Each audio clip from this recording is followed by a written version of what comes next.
And mga kaibigan, welcome back po sa ating YouTube channel. So ngayon po ang ating episode ay intercropping ng corn or ng mais at kalabasa. So tingnan natin dito yung sitwasyon ng ating mga tanim. So okay naman pala itanim yung intercrop yung ating mais at yung ating mga kalabasa. So makikita nyo buhay naman yung ating mga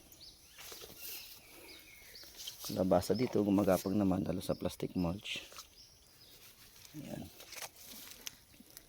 So siguro medyo kulang lang din sa pag-alaga, since matindi yung pag-atake ng mga peste ngayon ng mais. Mapansin nyo may mga pinagkainan. So ito naman ay na-sprayan natin. Mapansin mo yung atake ng uod sa bawat bunga o sa bawat dahon pala. Ayan.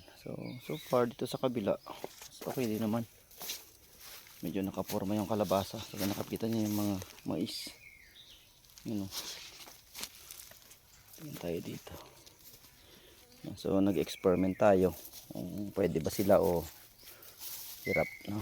So malalaman natin sa sunod na mga panahon kung okay ba performance. So i-update natin kayo sa magiging sitwasyon ng kalabasa natin, kung makakapabunga ba tayo, same time ay gaganda ba yung ating mga pananim, no? So dito nakapag-abot na tayo ng complete fertilizer. At the same time meron din tayong foliar, no? So spray lang tayo ng foliar sa ating mga mais, tsaka insecticide, fungicide na rin.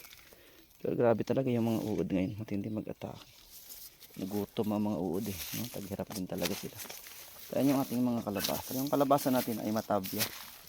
So matabya yan.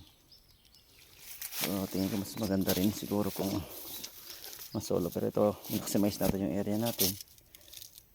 Tingnan natin, medyo malalago din talaga, although ito may atake na naman yung mga white flies.